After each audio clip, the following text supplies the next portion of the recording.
He wasn't born into wealth or stability. From the very beginning of his life, abandonment shaped his story. This is the story of Steve Jobs. He was born in 1955 in San Francisco, California. Shortly after his birth, he was given up for adoption. His biological parents were young, unmarried, and unsure of the future. Steve Jobs entered the world already unwanted by circumstance. He was adopted by Paul and Clara Jobs, a working-class couple from Mountain View. They loved him deeply and raised him as their own. But even as a child, Steve carried an unspoken question. Why was I given up? That question followed him for years.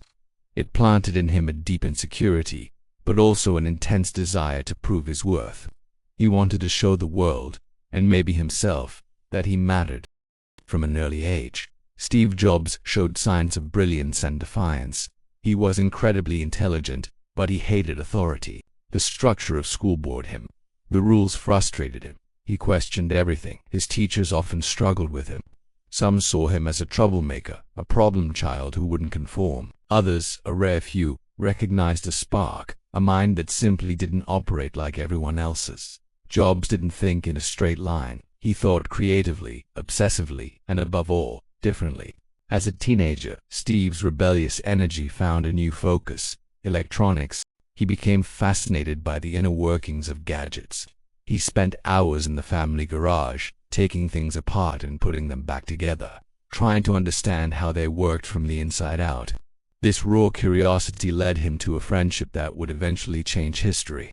He met a quiet, shy engineering genius named Steve Wozniak. Woz, as he was called, was a technical wizard.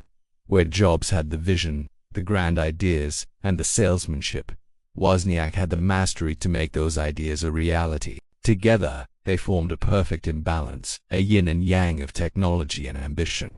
When it came time for college, Steve Jobs enrolled at Reed College, a prestigious liberal arts school. But formal education felt just as limiting as his elementary school had. It felt rigid, pointless. So, after just 6 months, he did something radical. He dropped out, but he didn't leave.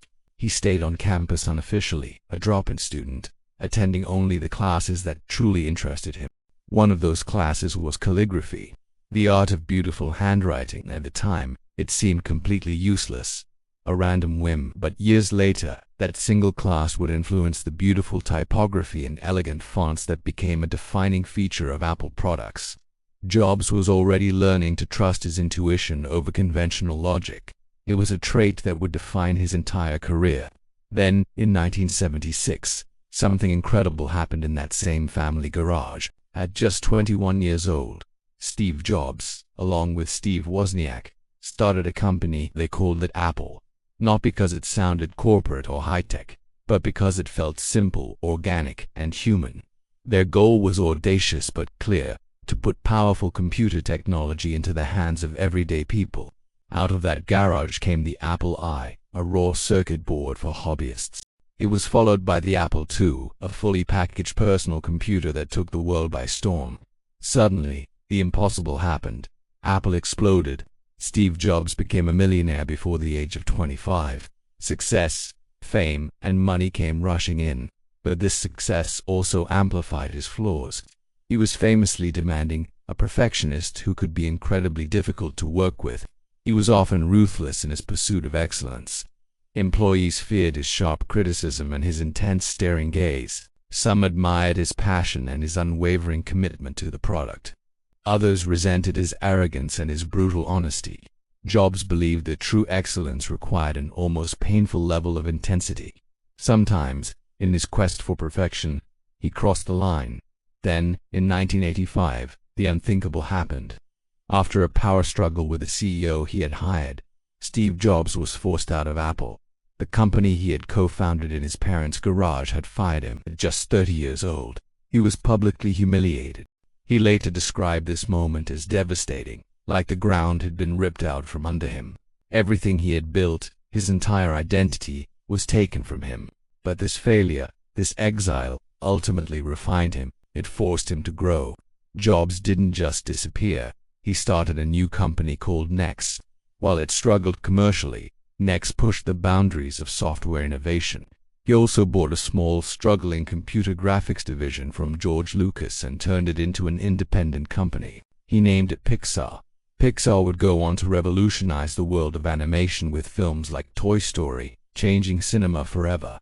During this time away from Apple, Jobs matured. He learned patience. He learned how to be a better leader. He learned humility, albeit slowly.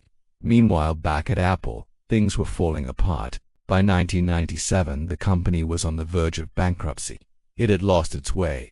Its products were uninspired, and its future looked bleak. In a desperate move, the board of directors made a bold decision. They brought Steve Jobs back. What followed was one of the greatest comebacks in the history of business. Jobs returned with a vengeance, but also with a newfound clarity. He simplified everything. He ruthlessly cut products, slashing the company's confusing lineup down to just a few core items. He refocused the company's vision and completely rebuilt its culture around innovation and design.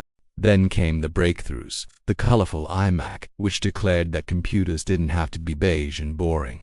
The iPod, which put 1,000 songs in your pocket. The iPhone, which completely redefined the mobile phone. And the iPad, which created an entirely new category of device. Each product didn't just compete in its industry, it completely redefined it. At the heart of this turnaround was his core philosophy. Steve Jobs believed that design wasn't just about how something looked, it was about how it worked. He obsessed over details that no one else seemed to notice. The curve of a corner, the feel of a click, the font on the screen. His guiding principle was clear. Simplicity is the ultimate sophistication. He strove to make technology that was not only powerful but also intuitive, elegant, and a joy to use. In 2003, Steve Jobs faced his greatest personal battle. He was diagnosed with a rare form of pancreatic cancer. The reality of death became his constant companion. Time became infinitely more precious. Yet he continued to work, create, and lead Apple through its most innovative period. In his famous 2005 Stanford University commencement speech, he reflected on life and death, urging the graduates to live with passion and purpose. He ended with the iconic words, "Stay hungry, stay foolish." Those words became his mantra and his legacy. Steve Jobs passed away in 2011, but his influence is all around us. He didn't just change technology, he changed culture. He changed design. He fundamentally changed how we all interact with machines. More than anything, he proved that you don't have to accept the world as it is. You can reshape it. Think about it. He was adopted, rejected, fired, and doubted at every turn. Yet he trusted his intuition. He learned from his failures, and he never lost faith in his own vision. And by daring to think differently, he changed the world. Thank you for watching. If this story inspired you, please consider subscribing for more content like this. We'll see you in the next one.